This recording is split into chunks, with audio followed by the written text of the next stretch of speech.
Welcome, dear listener, to Candlelight Mysteries, where every whisper hides a truth and every shadow conceals a secret. Tonight we present The Stranger Who Slept in Miss Marple's Chair, a quiet tale set in St. Mary Mead, where teacups warm careful hands, where a single visit at dusk unsettles the calm of familiar rooms. Miss Marple sits by her hearth, knitting in soft light and listening. She is patient, and she is keen, and her mind is clear as glass.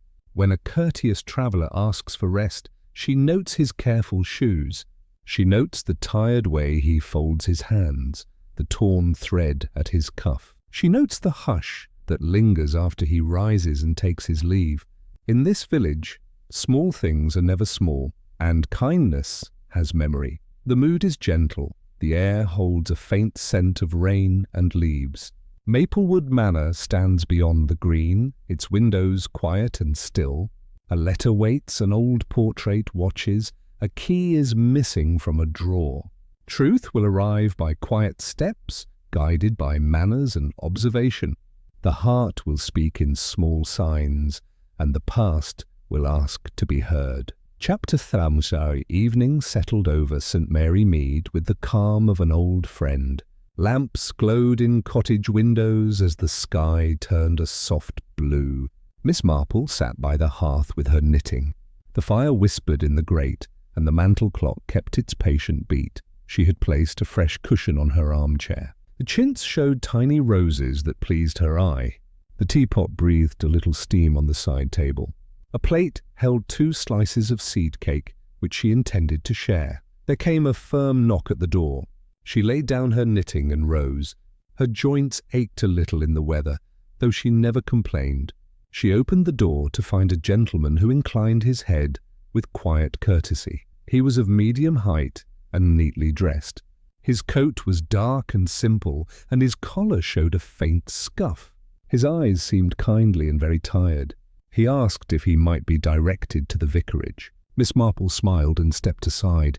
She said he might first sit a moment to catch his breath. He accepted with gratitude that was not showy. He removed his hat and smoothed his hair. He sat in the armchair as if it comforted him. He did not lean back all at once. He eased himself into it slowly, like a man who remembered pain. Miss Marple poured tea and spoke softly of the evening. She mentioned the turn by the green and the path to the vicarage. He listened with careful attention and nodded, his hands folded in his lap, one thumb rubbing the other, a steady little movement. She asked if he had walked far. He said he had been travelling since morning. He spoke in a voice that would have been pleasant had it not been so worn. She noted he chose his words with patience. She noted he looked at the room with gentle care. The firelight showed a tiny tear in his left cuff. It had been neatly mended once and then torn again. A plain watch chain crossed his waistcoat. The watch itself remained hidden from view. His shoes were well made, yet marked by road dust. He thanked her for the tea. He rose, then paused, as if a thought pressed upon him. He reached into his pocket and then stopped. Miss Marple found her gaze drawn to the movement. She looked away with polite discretion and turned a page of a magazine. A small clue presented itself in the stillness. The gentleman curled his right hand tightly before releasing it. The nails were clean, but there was a faint ink stain along his thumb. He did not notice it. He never glanced down. He asked again about the vicarage. She gave the directions in orderly steps. He repeated them as if committing a list to memory. His smile was a little strained. Gratitude showed in the set of his shoulders. She thought of those who arrived at dusk with tired eyes. Such arrivals often carried old stories. She would not pry. She would simply notice and remember. The village would bring the rest in its own time. He looked once at the mantel clock. Then his gaze shifted to a small framed photograph on the cabinet. It showed Miss Marple as a younger woman standing beside a garden border. He admired it without comment, and his eyes softened in a private way. Before he left, he asked if she ever visited Maplewood Manor. She said she had with friends not long ago. He nodded as if that were a complete answer. He placed his hat upon his head and thanked her again. At the door, he hesitated, not like a man who fears, but like one who decides. He said that Miss Marple's kindness had made the road shorter. He said the evening already seemed less heavy. He bowed and stepped into the last light. She watched him follow the garden path. He turned once and raised a hand in farewell. The hedge caught a thread of his coat, and he freed it without impatience. He took the lane towards the green with a measured stride. Miss Marple closed the door and returned to the sitting-room. The armchair held the memory of his shape. On the cushion, the small roses seemed to have changed their colour. She gathered her knitting and listened to the mantel clock. A faint scent lingered in the air. It was not her lavender polish or the coal fire. It was a dry note, like an old paper wrapper warmed by a pocket. She opened the window a little to clear the room. Evening air flowed in with a hint of leaves. She finished her tea and wrapped the seed cake. She checked the latch of the back door and drew the curtains. She placed the knitting basket by the armchair, as she always did. The habit comforted her more than the seat itself. Her mind arranged the evening into its simple parts.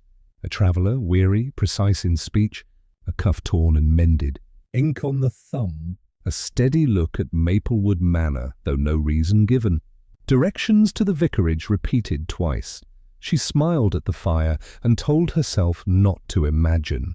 Imagination served best when tethered by fact. She had a talent for waiting. She knew that a little patience allowed truth to show itself very plainly. Another clue rested in the quiet room. A faint depression marked the cushion, deeper on the right side. The fabric was slightly rucked near the seam. She touched it and felt a small edge against her finger. She lifted the cushion and looked beneath. There was nothing beneath at all, only the smooth seat and a trace of dust. She restored the cushion and smoothed the chintz. She made a note in her mind to look again in the morning. It did no harm to be thorough. The clock chimed the hour with modest pride. Miss Marple carried her teacup to the kitchen. She washed it and dried it and set it by its saucer. Order was a friend in every season. She turned out the light and went upstairs. In her room, she placed her cardigan upon the chair. She laid out fresh stockings for the morning. She felt the contentment of a day well ordered. She also felt the echo of another person's weariness. It had a weight unlike her own. Before bed, she sorted her thoughts one last time. A gentleman who noticed what others did not. A question about Maplewood Manor, a careful speech followed by a pause at the door. The scent of old paper that did not belong to her house. She slept as the village settled into silence. The green held the last step of the traveller. The vicarage window showed a gentle glow. Maplewood Manor kept its curtained eyes. Somewhere a dog gave a brief bark and then quieted. Morning would bring a clearer light. Morning would show what the evening had only hinted. Miss Marple trusted the honest brightness of day. She trusted small things to confess themselves when the sun is kind. Sunlight found the edges of the curtains and spilled into the room. Miss Marple rose with her usual calm. She dressed and pinned her hair. The house waited in pleasant order, as if grateful for care. Downstairs, the sitting-room looked neat and cheerful. She opened the window to the garden and breathed the clean air. Sparrows arrived upon the hedgerow. The teapot gantry shone in the soft light. She went to the armchair and ran a careful hand over the cushion. The chintz felt cool. She pressed lightly at the seam that had rucked. Something moved beneath the stitching, firm and thin. She drew a needle from her work basket. She pricked a single stitch to lift the seam. A slip of paper eased into view like a secret thought. She held it between finger and thumb. The paper bore a fold and a crease across the corner. She did not open it at once. She set it upon the table and prepared her tea. A measured teaspoon of leaves. Water that had just stopped boiling. Time allowed for the flavour to unfurl. A cup warmed, then filled. Only then did she take up the paper. She unfolded it with care. The handwriting was small and patient. The letters leaned forward politely. There were no flourishes. The words kept their dignity. The first line spoke of regret. The writer asked pardon for the presumption of rest. He thanked the gentle owner of the chair. He admitted he had not slept in comfort for several nights. He felt safe for the first time in weeks. The next part concerned a vow. He wrote that he would set right a matter at Maplewood. He named no person. He named no act. He wrote that he had been several things in his life. He had been wrong most of all. The signature space was blank. Instead, 2 initials appeared at the top corner. They were faint, as if pressed without ink. He and L. The pressure showed through the paper when held to light. Miss Marple replaced the paper in its fold. She thought of the gentleman's ink-stained thumb. She thought of the way he repeated the directions. She thought of the old paper scent that lingered. She did not yet think of the police. She put the slip in a small envelope from the escritoire. She noted the hour upon it with a pencil. She placed the envelope in the top drawer and turned the tiny key. Routine kept people safe. Routine also kept memory honest. A clue waited in the garden path. The soil showed a crisp heel print near the gate. She visited the post office to buy stamps. The postmistress enjoyed small news. A stranger came late last night, she said. He asked the way to the vicarage. He spoke softly and paid with exact coin. He posted nothing. Miss Marple thanked her and turned the conversation to sugar ration memories. The postmistress beamed and obliged as she always did. Memory warmed the counter like sunlight. She went next to the vicarage garden. The gate stood open. The vicar's wife cut roses into a basket. She greeted Miss Marple with kind pleasure. "A visitor called just before supper," she said. He asked for the vicar. The vicar had gone to Melchester for a meeting. Did the visitor leave a message? He left none. He sat a while on the bench by the laurel and then went on. The vicar's wife thought he carried a small case. She could not be sure. The light was already failing. Miss Marple thanked her and admired the roses. She asked after a cutting for Mrs. Bantry, which was promised. She returned to the lane and paused to look towards Maplewood. The manor stood serene among the trees. Along its perimeter ran a low stone wall. She saw a slight disturbance in the ivy where a person might watch the road. The sun fitted itself between clouds and hedge. The brightness made the leaves shine with a quiet polish. A bicyclist hurried past as the church clock chimed. Inspector Craddock braked near the green and dismounted. He greeted Miss Marple with a smile that showed respect. He asked after her health. She asked after his casework with friendly interest. He said a perplexity had arrived from Melchester.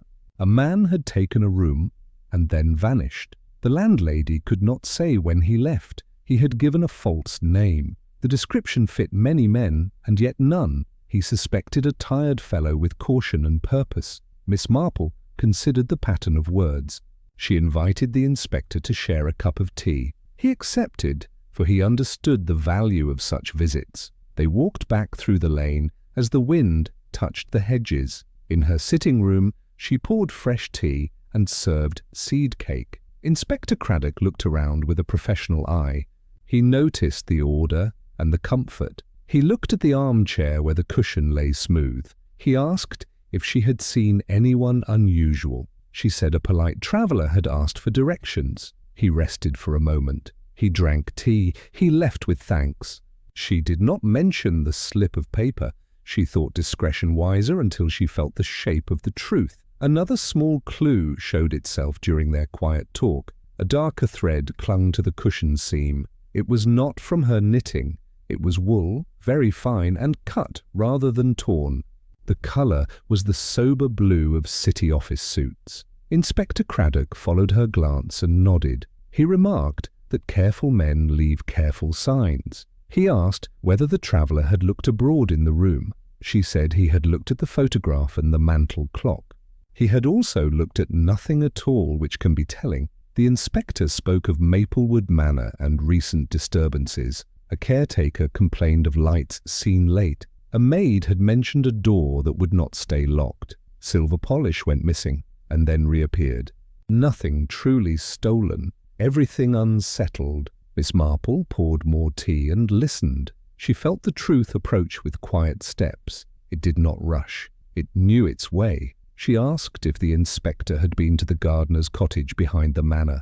He had not yet. He planned to go today. She walked with him to her door. She advised the path that skirts the rose nursery. It reaches the cottage with dry footing. He thanked her and prepared to mount his bicycle. He paused, then adjusted his gloves with thought. She watched him ride off and then returned inside. She opened the escritoire and took out the envelope. She held it for a moment, and then replaced it. Something in her wished to wait until afternoon. Patience would sort the threads into a pattern. She stood beside the armchair and looked down. The cushion seemed once more to bear a memory. She touched the seam and felt nothing now. The room took back its scent of coal and polish. The paper note had left no perfume of its own. In the garden, the sparrows lifted and resettled on the hedge. The day spread across the green in a simple happiness. Miss Marple folded her hands and let her thoughts grow still. Clues had come like footfalls on soft earth. More would follow. She prepared a small basket for an afternoon walk, a length of twine, a clean handkerchief, a pencil. She had the habit of readiness. She supposed it had saved many people a great deal of trouble. When the hour struck, she locked the front door and stepped outside. The lane waited with an air of pleasant expectation. The village breathed and went on with its life. The mystery did the same, though in quieter fashion. She took the path that led towards Maplewood. She did not hurry. She counted 3 rooks on the manor field. She counted 2 gardeners near the yew border. She counted 1 open window on the 2nd floor. Numbers steadied the mind in uncertain times. A final clue presented itself as she reached the stone wall. A faint trace of candle wax marked the top, smoothed by a careful finger. The colour was pale, suggesting unscented household candles. She touched it lightly and looked toward the gardener's cottage. The door of the cottage stood closed. The ivy moved with the breeze. Miss Marple felt the pattern clarify in the patient light. She held the picture steady in her thoughts and kept walking. Chapters 2. Morning light touched the curtains with gentle purpose. Miss Marple rose early, her thoughts still resting upon the letter found beneath the seam. She moved about her room with practiced care, choosing a plain dress and neat collar.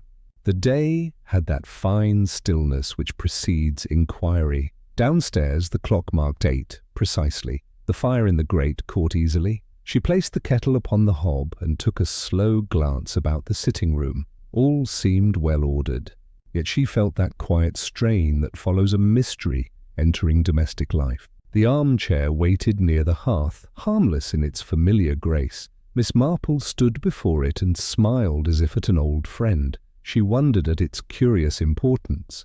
Furniture did not often hold secrets, though she had long believed that comfort and guilt both left traces upon fabric.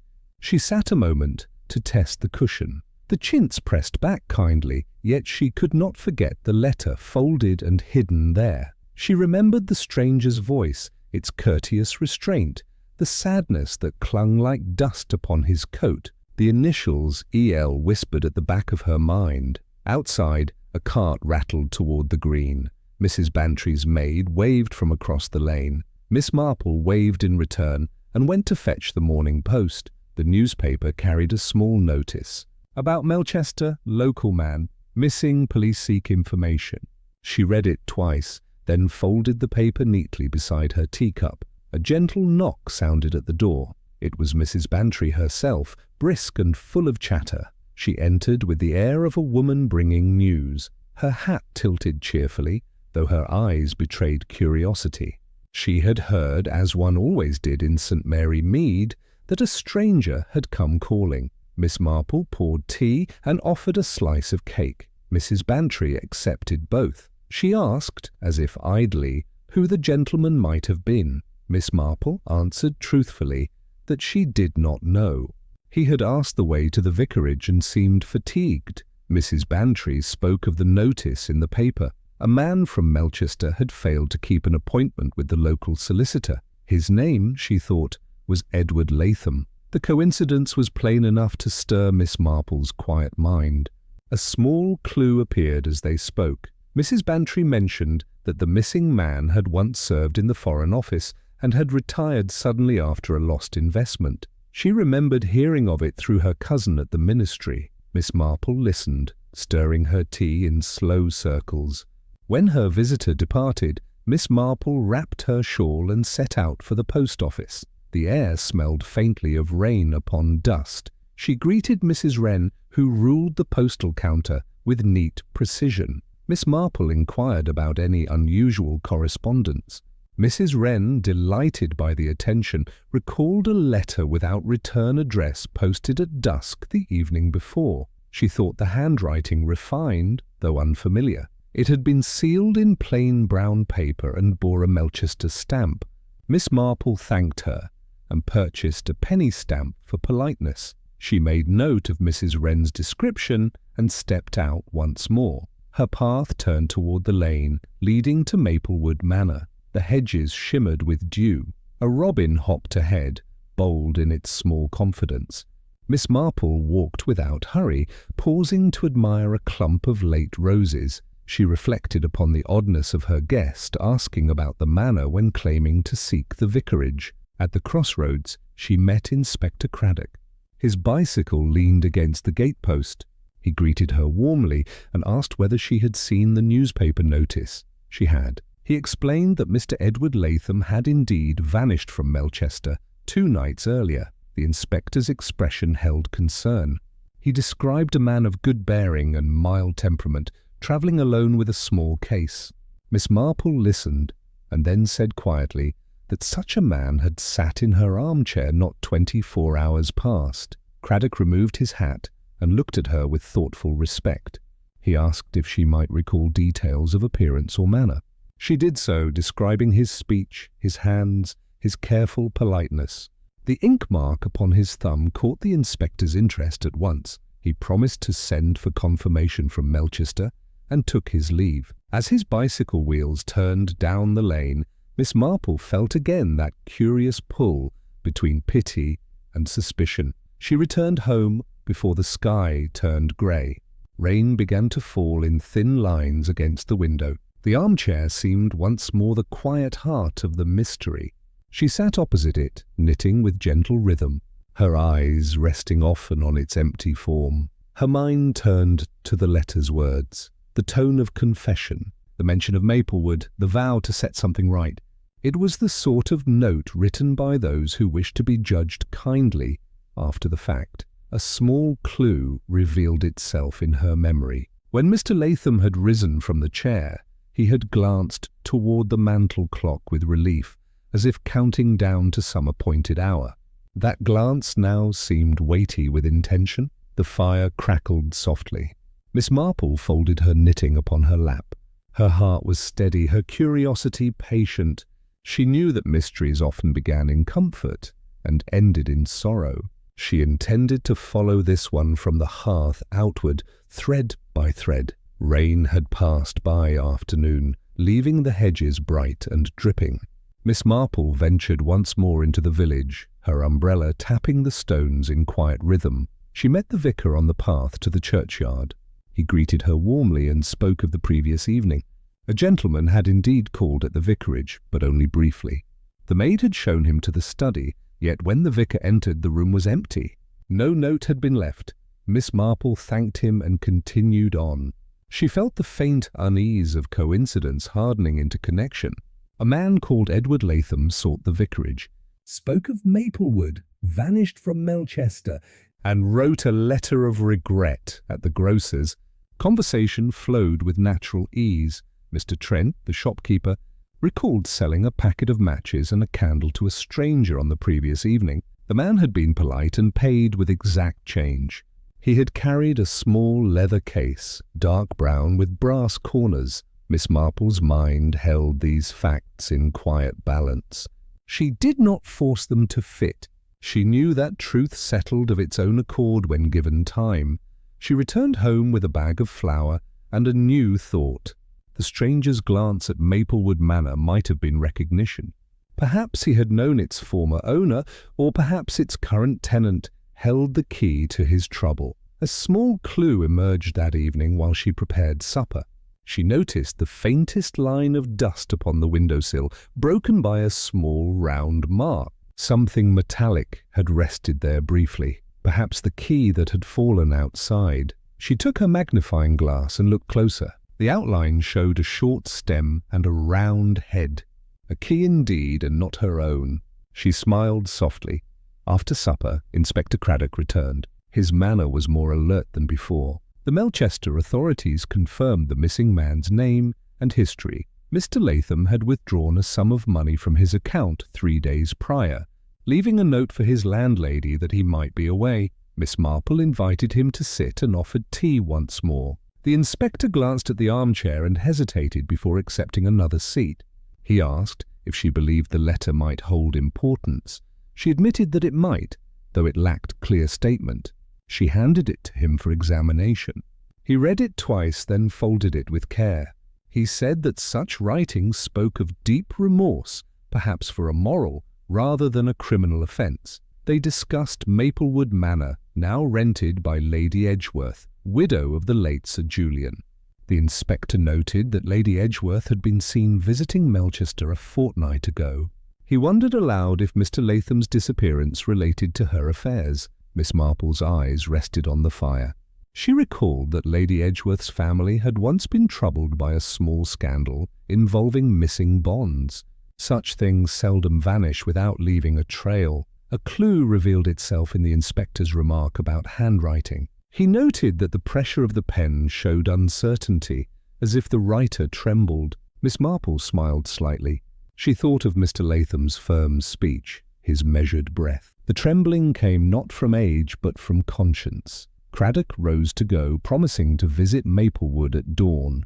He thanked Miss Marple for her insight, and she thanked him for his courtesy. After he departed, she sat quietly for some minutes, letting her thoughts arrange themselves like stitches upon the needle. She took up her knitting and considered the rhythm of the evening.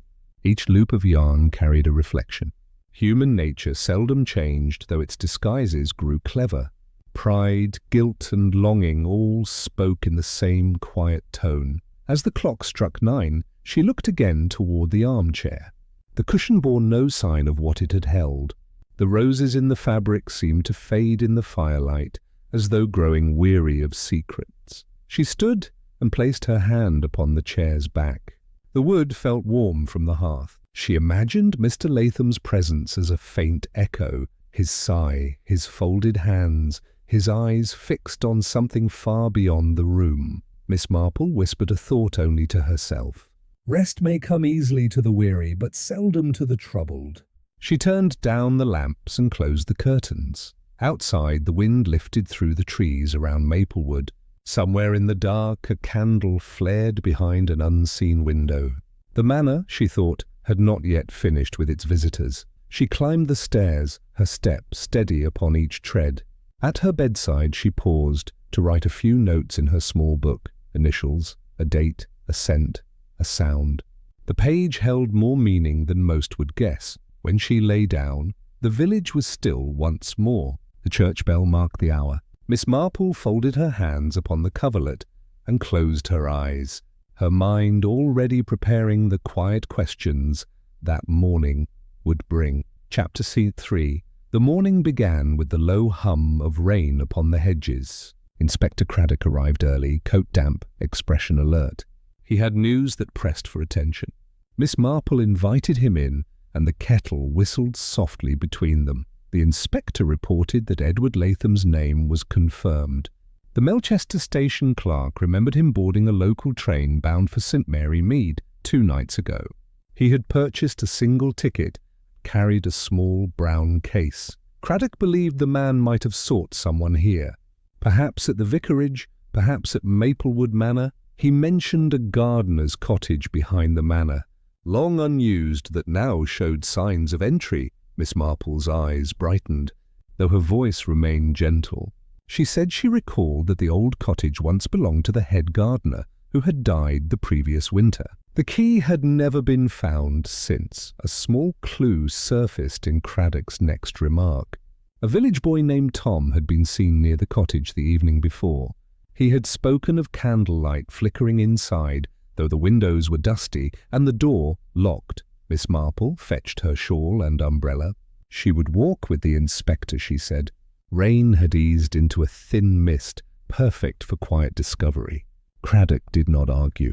He knew that Miss Marple's presence often turned confusion into order. They crossed the green and followed the lane toward Maplewood. The manor's chimneys rose through pale fog. Birds gathered on the garden walls, as if curious about the intrusion of truth into morning peace. The gardener's cottage stood among wet nettles, its roof dark with moss. The door was closed, the padlock old and rusted, yet the latch was broken clean through. Craddock knelt to examine it. The wood splintered inward, not outward. Whoever entered had done so with force, from outside. Inside, the air was damp and faintly smoky. The floor showed patches of mud where boots had stood. On the table lay a stub of candle melted nearly to the holder. A thin thread of wax trailed down its side. Beside it sat a pen, its nib black with recent use. Miss Marple stepped carefully across the boards. Her eyes moved slowly, taking in corners and shadows.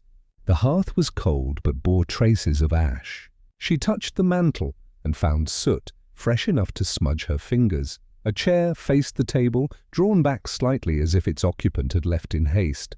On the floor beneath it lay a torn scrap of newspaper.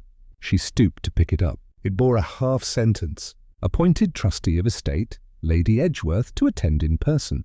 A clue had presented itself. Miss Marple read the words again and folded the scrap. She said quietly that the matter now touched both Maplewood and Melchester. Craddock agreed, his face thoughtful. In the corner stood a crate covered with a wool blanket. He lifted it and found nothing beneath but an empty bottle and a folded map of the district. The map showed faint pencil marks leading from the railway to St. Mary Mead, ending at the manor grounds. Miss Marple studied it. She noticed a tiny cross marked beside the word cottage. The ink was faint, the same shade she had seen on the letter from her chair. They stood in silence for a moment. The sound of dripping water filled the space. The cottage felt less abandoned than paused, as if waiting for its occupant to return. Craddock paced once around the room, then stopped at the small window. He brushed away a film of dust and looked toward the manor.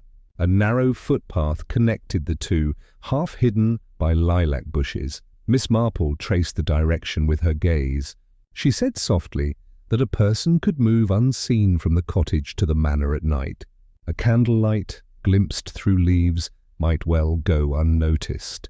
Another clue revealed itself beneath the table. A dark smear, half-dried, marked the floorboards. It was too dark for ink, too thick for soil. Craddock touched it with his glove and frowned. It had the texture of dried blood. He said he would have the constable collect a sample. Miss Marple's expression remained serene. She noted that violence often arrives quietly, and truth follows after, just as quietly. They stepped outside into the clearing mist. The lane curved back toward the village, where roofs glimmered through the trees.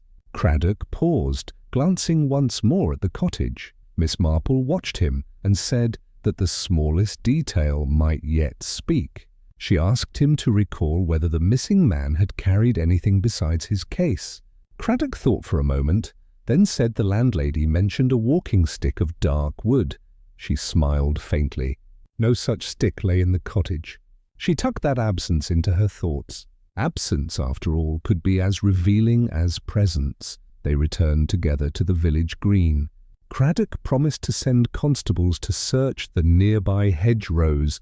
Miss Marple promised to make tea and to think. Both promises, she knew, would lead toward revelation. By the time she reached home, the sky had cleared to a pale silver. Her sitting room felt warmer now, touched by the scent of dried lavender. The armchair awaited as before, untroubled by its past. She sat and began to knit, her fingers moving with quiet steadiness.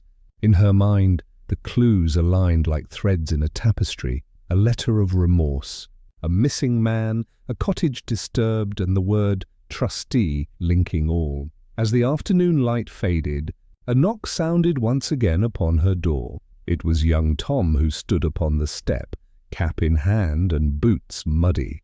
He looked both eager and uncertain. Miss Marple greeted him kindly and offered a biscuit.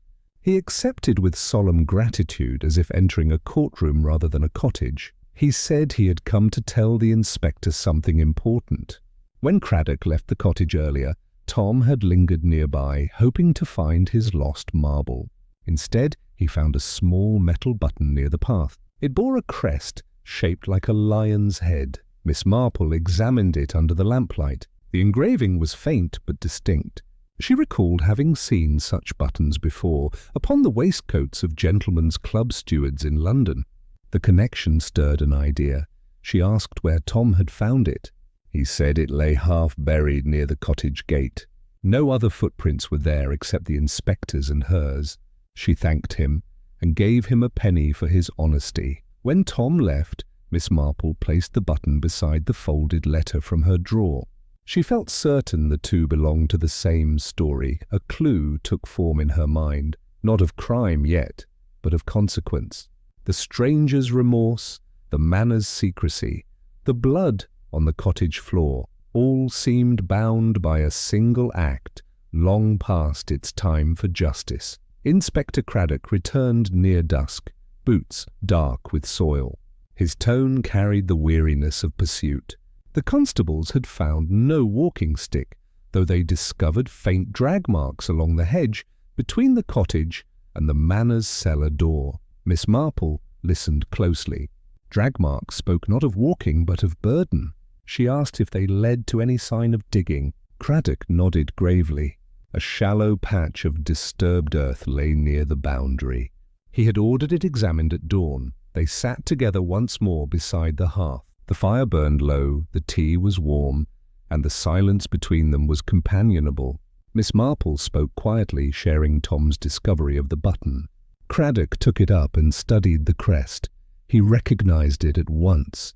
The same design adorned the blazer of Sir Julian Edgeworth, whose portrait hung in Maplewood study. The inspector's eyes met hers with sudden clarity. Miss Marple said gently that sometimes the dead leave more than portraits behind. She asked whether Sir Julian's affairs in London had ever involved financial irregularities.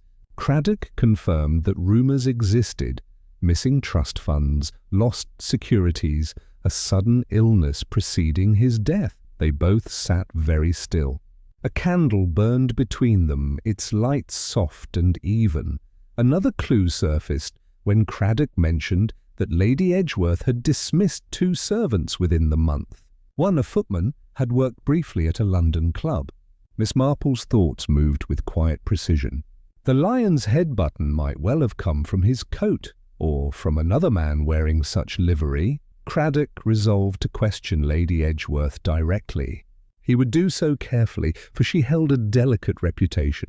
Miss Marple advised that subtlety often yields truth where accusation fails. After he departed, she tidied the room and stood before her armchair once again.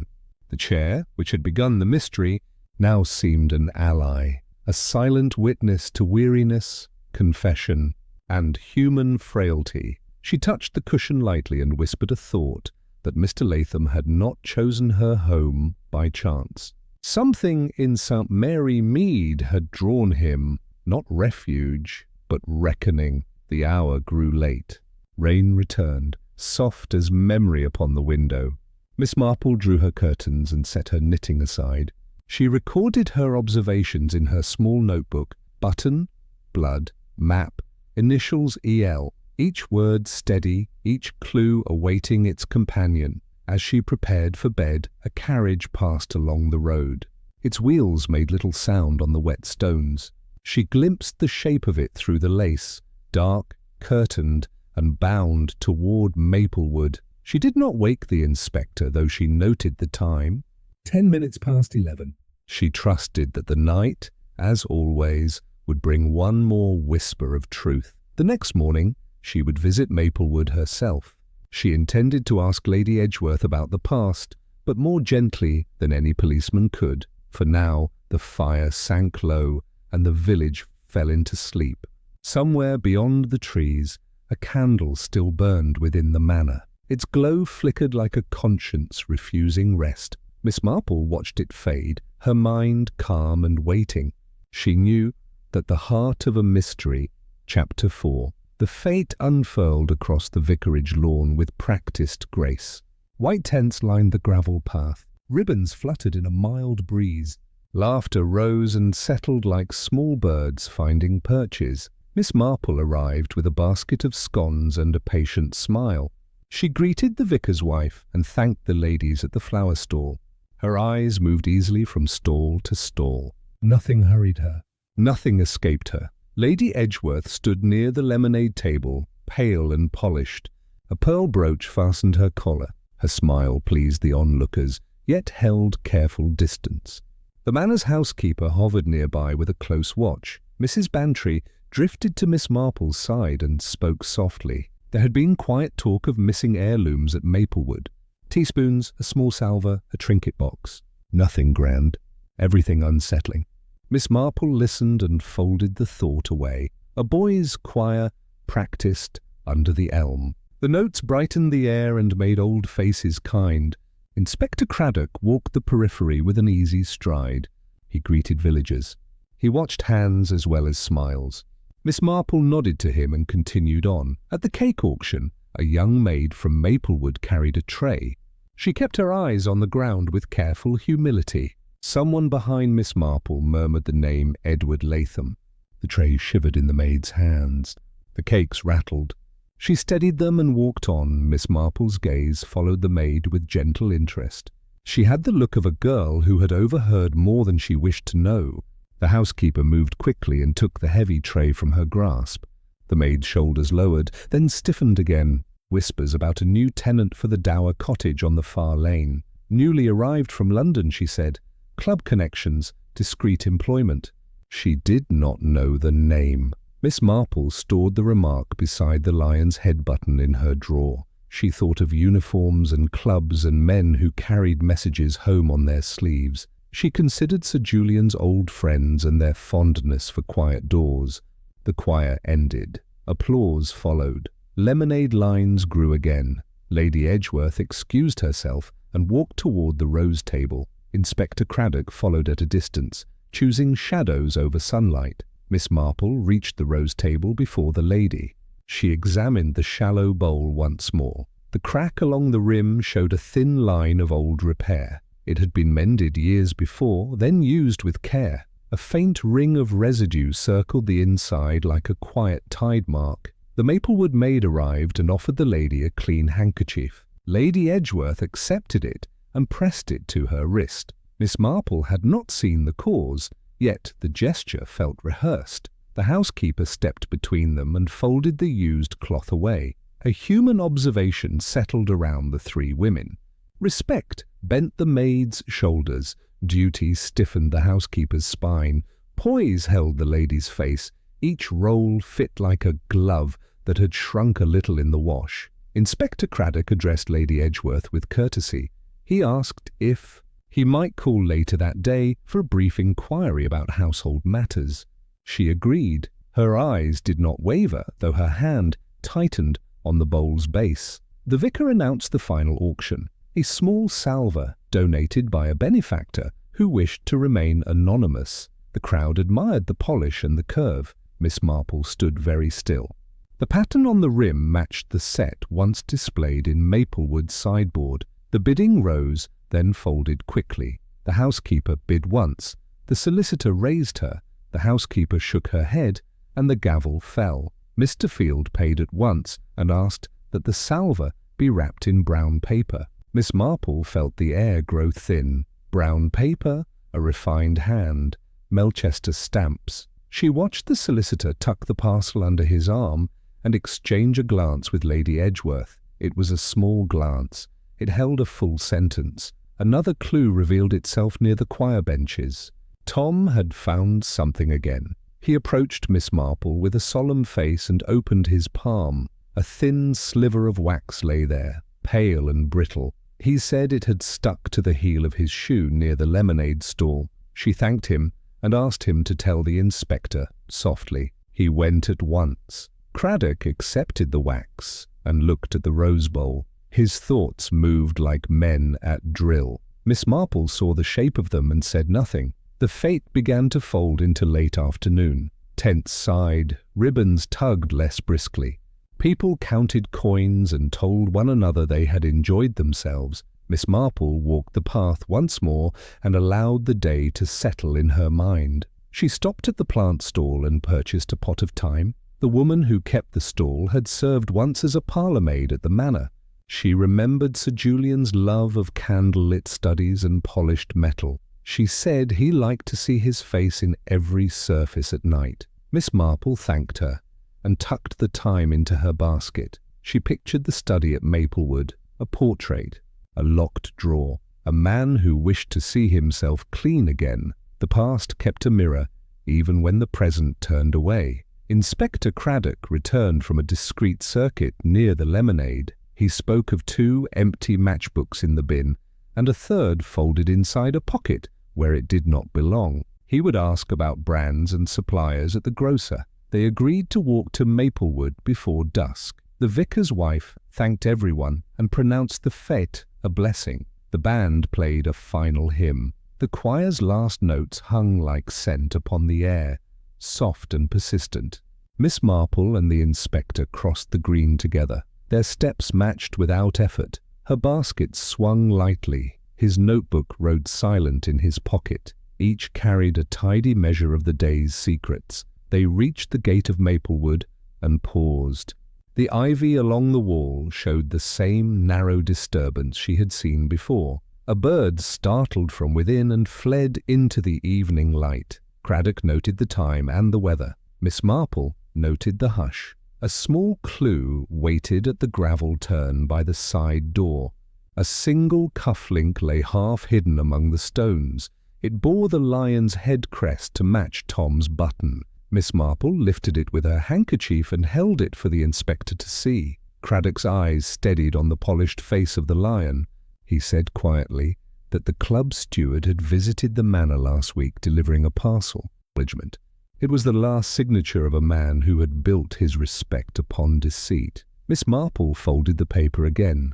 She said softly that the dead seldom confess unless the living are ready to listen. The inspector placed the confession into his case, careful not to tear the brittle fold. Lady Edgeworth kept her gaze upon the fire. Its glow painted her face in quiet surrender. Miss Marple looked at the portrait again. The painted eyes seemed less severe now, as though truth had drained their pride. She said gently that the past often waits for courage rather than permission. Lady Edgeworth rose and walked to the window. Rain returned in light streaks across the glass. She said that Edward Latham had written to her twice after Sir Julian's death. The letters had been short, forgiving, and unsigned. She had burned them both, fearing scandal. Miss Marple nodded. She said that guilt seldom ends with the guilty. It travels like water beneath doors, rising where it is least expected. Craddock spoke of the cottage. He believed Latham had returned to seek proof of his innocence. The candle stub, the ink, the map, all pointed to a man who meant to reveal the truth. Something had stopped him before he could. Miss Marple agreed. Her tone was calm, her eyes clear. She said that he might have gone to the manor that night, found the confession, and been seen. A struggle followed, perhaps unplanned, perhaps desperate. Lady Edgeworth turned, her voice tight with fear. She asked who could have harmed him. Miss Marple said the answer likely stood nearby, burdened by loyalty rather than malice. A clue offered itself in memory. The housekeeper's hand on the key had trembled only once. When Miss Marple spoke of obedience and peace, the tremor of recognition, not fear. Miss Marple asked whether the cellar had been used that night. The lady said no, though the housekeeper often went below to store candles. The candles again. The faint wax mark on the rose petal. Each sign returned in its proper order. Craddock rang for the housekeeper. She entered quietly, face drawn, hands folded. Miss Marple spoke first, a tone kind as ever. She asked whether the housekeeper had seen Edward Latham that night. The woman hesitated. She looked at Lady Edgeworth, then at the portrait. Her lips parted, closed, and parted again. She said yes. He had come late, soaked from rain, asking to speak to the lady of the house. She had refused him entry, fearing gossip. He had insisted. She had led him toward the study, where he said he could prove his innocence. She had gone to fetch Lady Edgeworth, but when she returned, the study was empty. Miss Marple asked if she had gone down to the cellar afterward. The housekeeper's voice fell to a whisper. Yes, to fetch more candles. She found him there, lying by the steps, head struck against the stone. No one else had seen. She had hidden the body out of fear for her mistress's name. The air held no movement. Even the fire seemed to stop breathing. Craddock rose slowly. His voice carried no anger. He asked where she had hidden him. She said she had buried him near the wall by the lilacs. Miss Marple closed her eyes for a brief moment, a prayer unspoken. The confession's circle was complete. A lie had called an innocent man guilty. Truth had come too late for both. Lady Edgeworth began to weep, not loudly, but with the exhaustion of years undone. Miss Marple placed a hand upon her arm. She said sorrow is best carried in daylight, where forgiveness can see it. Craddock left to summon constables and make the record proper. Miss Marple remained beside the lady. They sat by the fire while the rain deepened. No words passed for several minutes. A small clue remained. The second letter slipped beneath Miss Marple's door, signed only E.L. The ink had trembled in places where courage shook. Miss Marple now knew it was written before his final walk to the manor. She drew it from her reticule and placed it on the desk. She said gently that Edward Latham had already forgiven. The words in that letter proved it. The lady reached out, hands trembling, and read. Outside, constables' lamps moved across the gravel. Their glow flickered through the rain like slow fireflies. The study remained still. Miss Marple looked once more at Sir Julian's portrait. She said truth never ruins, only restores. Lady Edgeworth nodded through her tears. She said she would see that Mr. Latham was buried beside her husband. Miss Marple approved. The dead, she said, must be allowed to rest near the lessons they leave behind. The inspector returned, solemn but relieved. All would be handled quietly. The housekeeper had confessed fully. The manor would no longer hide its shadow. As Miss Marple prepared to leave, she turned to the portrait once more. She noted that the Chapter 6, morning washed Maplewood's windows clean. The rain had gone, leaving leaves bright with quiet. Miss Marple rose early and set water to boil. The house seemed lighter, though sorrow still pressed like a folded shawl. She placed her small notebook on the writing table. 4 words waited there in neat pencil. Button, blood, map, initials. The list looked calm. The meaning behind it did not. A soft sound came at the door. Paper brushed wood. She opened it and found an envelope resting upon the mat. No stamp, no address. Only her name in a small patient hand. She closed the door and stood in the stillness. She sat by the window and broke the seal. The letter within was brief. The words spoke of regret and a debt that must be paid. The writer asked forgiveness of a woman wronged long ago. He begged for grace before an inevitable reckoning. The signature read only E.L. She held the page toward the light. The pen pressure deepened on certain phrases, then softened, as if fear and resolve had wrestled. The final E sank lower than the L. She had seen that slope yesterday, in the note beneath her chair. She placed the letter beside her teacup and considered the hour. A letter without a knock suggested haste or shame, perhaps both. She studied the fibres of the paper, finding a rough grain that belonged to stationer's stock, not the post office. Footsteps sounded near the gate. Inspector Craddock arrived with a tired face and formal bow. He reported a quiet night at the manor. The housekeeper remained under watch. The constables would begin to dig by the lilacs at first light. Miss Marple offered tea and placed the new letter between them. He read it slowly, then twice. He noted the tremor within the strokes. He said this read like farewell. She agreed. Yet she added that farewell letters seldom arrive after death. This one suggested movement. She believed the writer had posted it before that final walk, perhaps from an earlier place in the village. Craddock frowned in thought.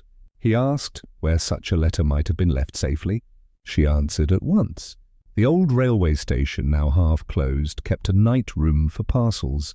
The porter there often delivered notes by hand when asked. They set out together. The The lane smelled of damp stone and thyme. Children's voices carried faintly from the green.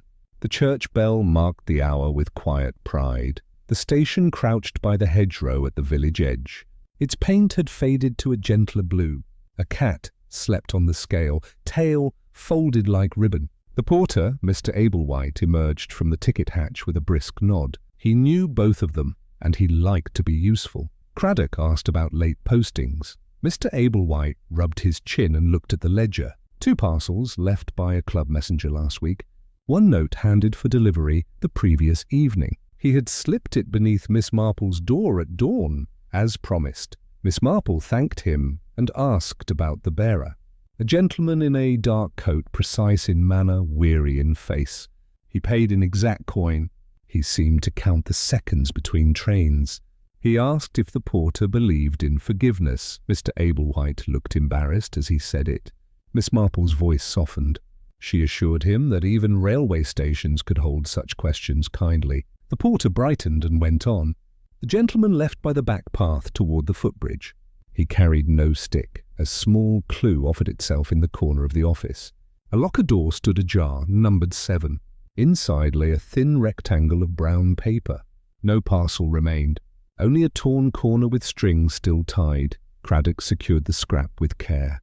He asked whether anyone had seen the gentleman after he left. Mr. Ablewhite had seen a man waiting near the footbridge later that night. Not Latham. Taller, broader, wearing a steward's jacket with a lion's head crest upon the button. The inspector's pencil paused mid-stroke. Miss Marple felt the world tilt into alignment. She asked whether the 2 men spoke. The porter could not tell. He had been counting change for a farmer's wife. They thanked him and stepped back into the light. The cat blinked once and returned to sleep. A sparrow clattered along the gutter and disappeared. As they walked, Miss Marple set the new letter against the old pattern. Edward Latham had come to the village to reveal the truth. He had left proof at the station, then headed toward Maplewood with courage and fear. Someone had met him near the footbridge, someone who wore a lion's head crest and moved with club discipline. Craddock named the dismissed footman at once. The man had worked briefly at a London club and had reasons to visit the manor last week. He liked easy money. Craddock returned before the hour turned. His expression carried both frustration and hope. The dower cottage stood clean of documents. The steward's jacket had been burned in the hearth. Still, the constables found a stub of candle and a strip of brown paper with locker twine. They also found a walking stick with a small nick near the head. The nick held a black thread, fine as from a woman's apron. Miss Marple pictured the housekeeper moving along a dark stair, brushing past a waiting man. Craddock took the new letter for careful keeping. He promised to take it to Melchester for comparison with old firm files. Miss Marple asked after Lady Edgeworth. The inspector said she had sent for her solicitor to arrange a public acknowledgment and a quiet funeral when the time came. Miss Marple approved. The living must walk through truth with open eyes. It is a better procession than any deceit. Afternoon wore itself thin. Clouds returned with a clean edge.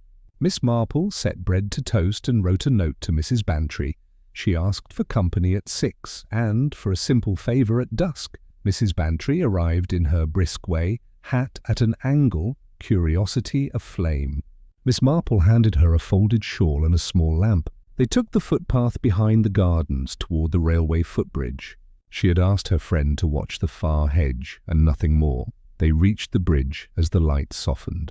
A figure waited where the porter had once seen a taller man. He stood with his back to them, hat low, collar up. He checked his watch twice. He held a parcel tucked within a satchel. Miss Marple walked forward with her quiet step. She greeted the figure by name without raising her voice. He started, then turned. It was the solicitor, Mr. Field, composed as always. He smiled in a manner that did not reach his eyes. She remarked upon the salver he had purchased and wrapped in brown paper. She noted that he had enjoyed delivery work lately. His mouth shaped a denial, but his hands betrayed a small tremor. She asked with calm courtesy to see the satchel. He refused. He said he carried private papers for a client. She nodded and replied that the client would be relieved to have them examined in proper light. Mrs. Bantry emerged then with her lamp raised as arranged. The glow softened nothing. It revealed everything. Craddock stepped from the far side with a constable. He had circled by the embankment at Miss Marple's request. He asked for the satchel, and this time Mr. Field yielded with a careful sigh. Inside lay documents bound by string.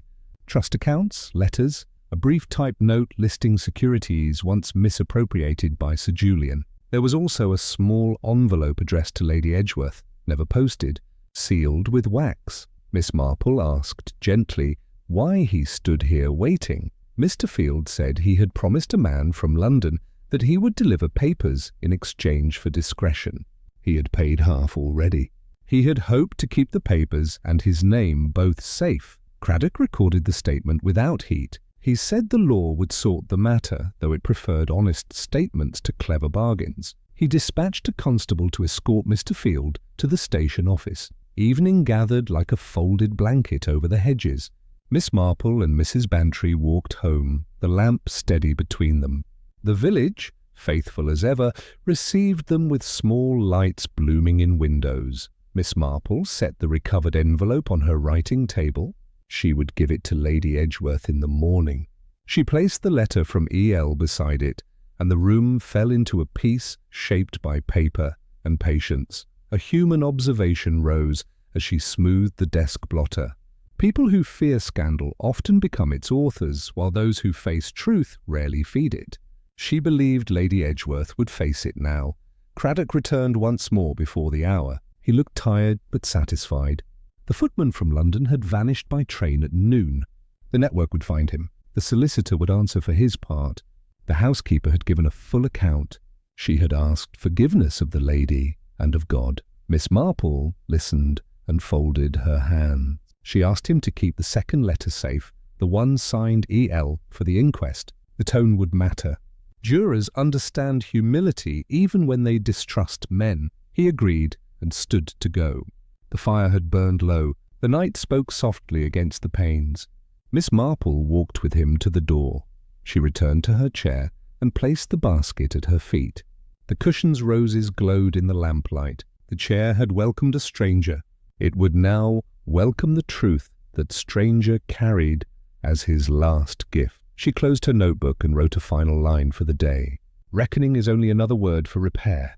Then she set the pencil down and let the house grow quiet. Chapter 7. Dawn rose pale and cold above Maplewood. A fine mist clung to the lilacs, hiding their colour but not their scent. Constables moved quietly across the lawn, careful not to break the morning's fragile stillness. Inspector Craddock stood by the cellar door, notebook in hand. Miss Marple joined him with steady step, her shawl drawn close. The air smelled of wet stone and truth about to surface. The digging began near the wall where the lilacs grew thickest. Each spade lifted soil dark with rain. Birds gathered along the fence and watched in a silence more respectful than fear. Miss Marple stood apart, observing the pattern of the work. She noticed how the earth fell heavier in one spot, as though pressed from above long after burial. Her eyes followed the line where roots twisted and stopped too soon. She touched a branch gently. It bent easily, its hold recent. A small clue emerged as the first glint of cloth appeared beneath the soil. The fabric was dark, water-stained and fine.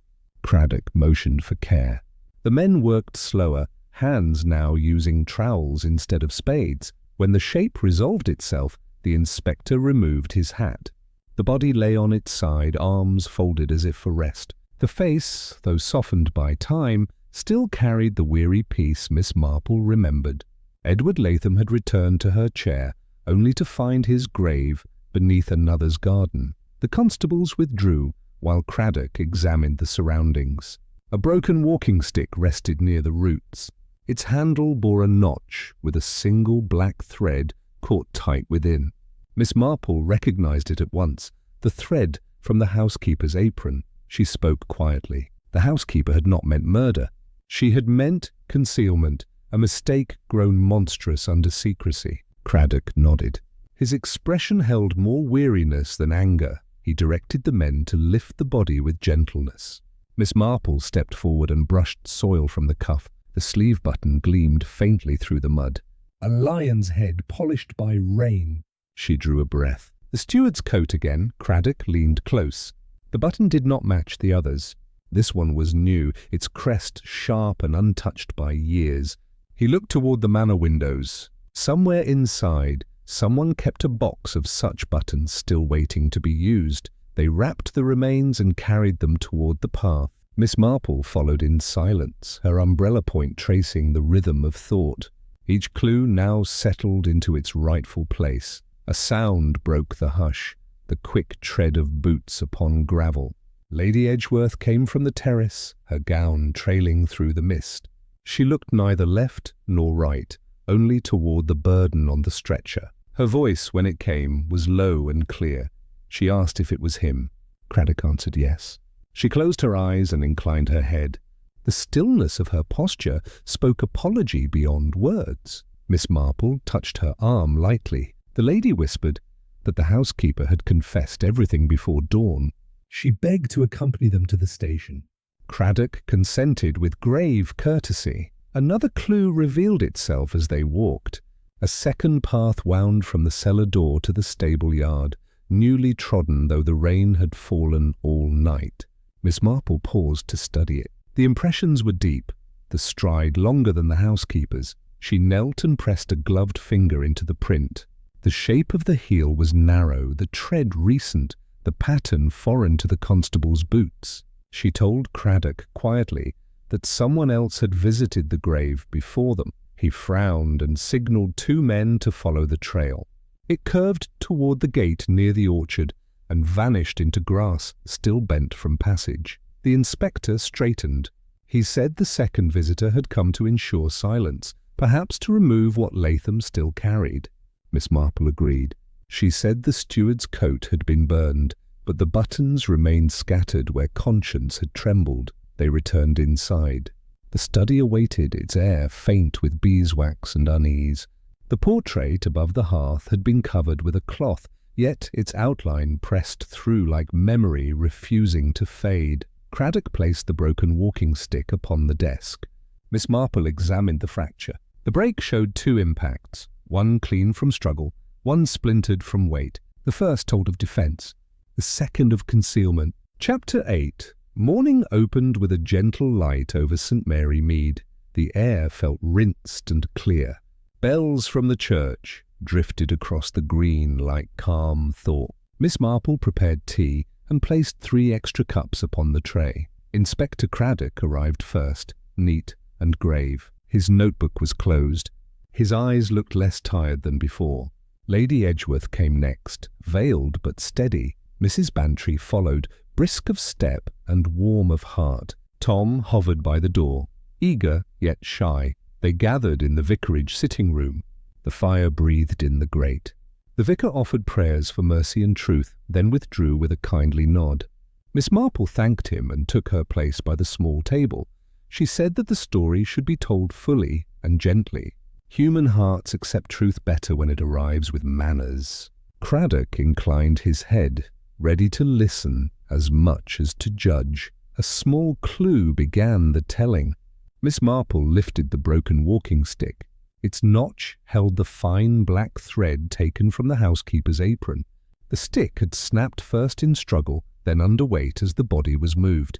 She set it down with quiet care. She spoke of the portrait hinge and the hidden recess. She described Sir Julian's confession, found at last behind painted charm, the paper named misused trust funds and a false blame placed upon Edward Latham. No plea, only fact, signed in a firm hand. Lady Edgeworth's veil quivered at the mouth. She kept still. Her eyes did not leave Miss Marple's face. She said nothing. She no longer needed to, Miss Marple continued.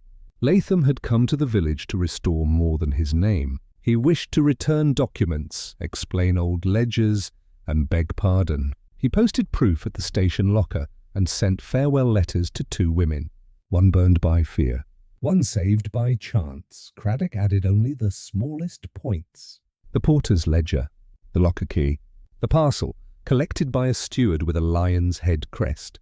the dour cottage with a collar rimmed in polished cream. The burnt jacket in the grate. Miss Marple returned to that first evening. Latham had entered her cottage and sat in her chair. His breath steadied, his hands folded.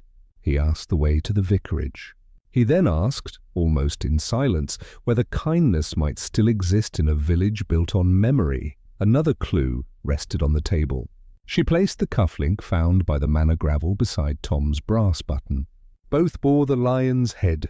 One dropped near the cellar door, the other near the gardener's path.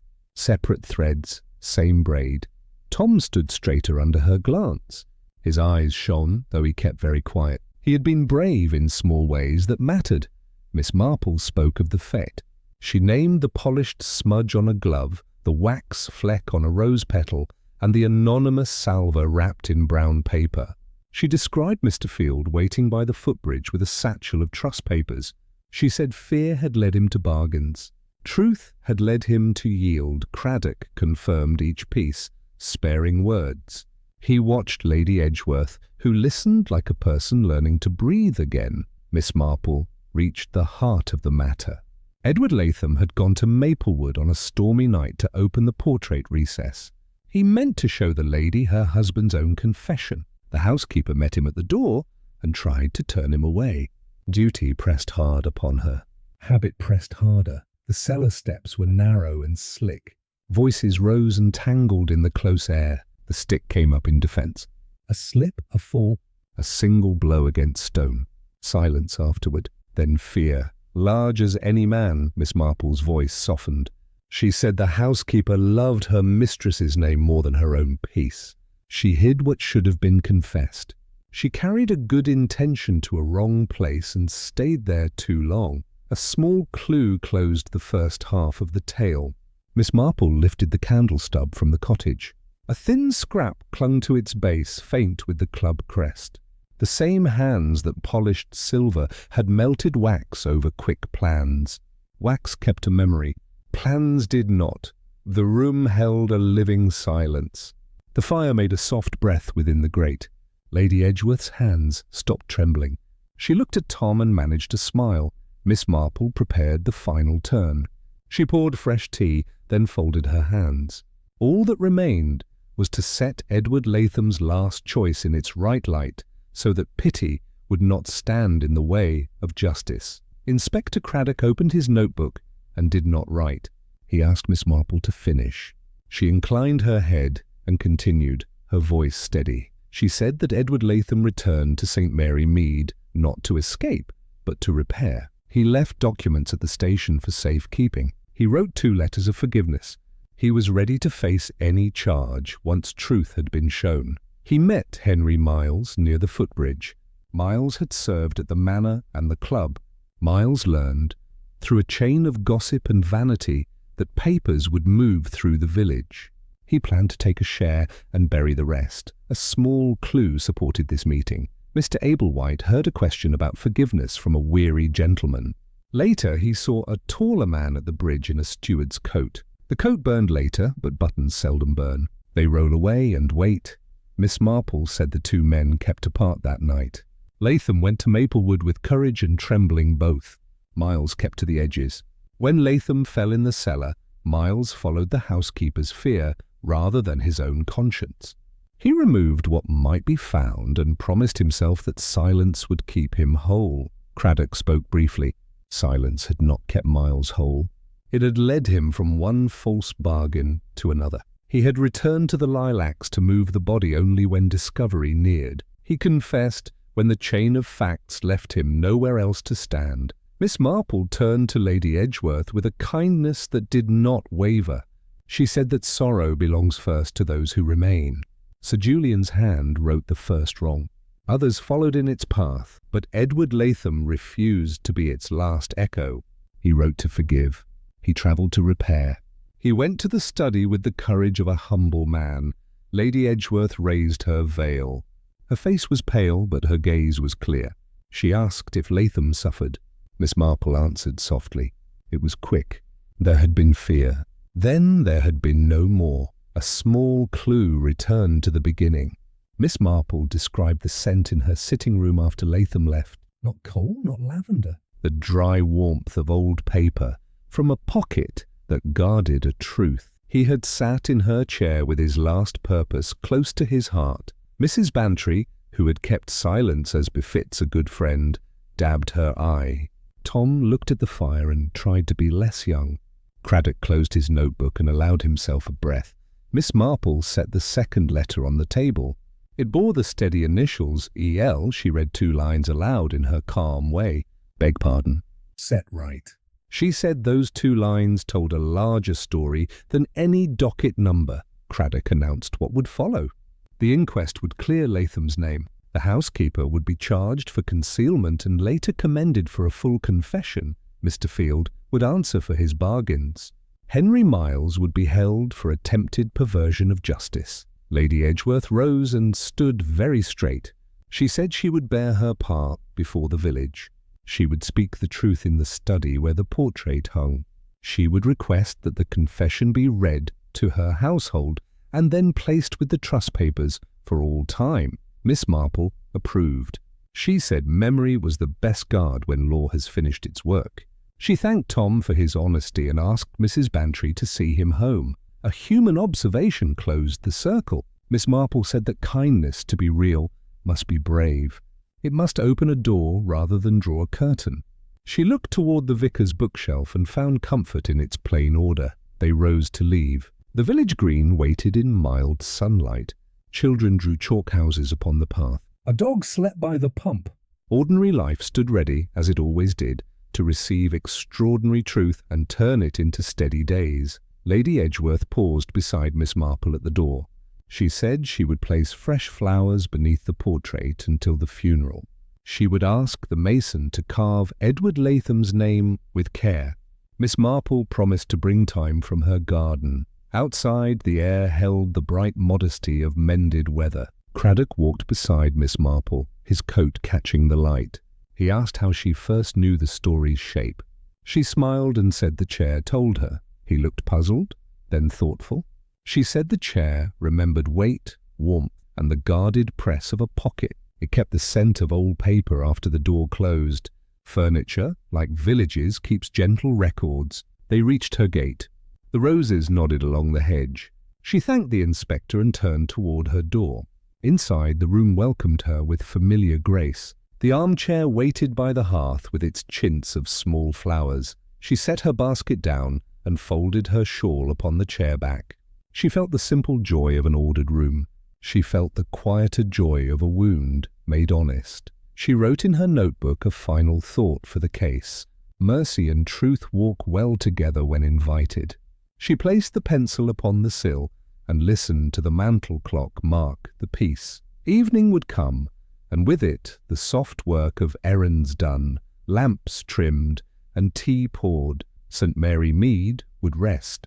The stranger who slept in Miss Marple's chair would rest also at last in acknowledged kindness. And so, dear listener, the stranger who slept in Miss Marple's chair draws to its quiet close. The candle's flame is steady once more, its light falling softly on truth revealed. In St. Mary Mead, peace returns, and Miss Marple's knitting resumes, each stitch a reflection on the tangled hearts of humankind. Until next time, dear listener, another secret fades by candlelight.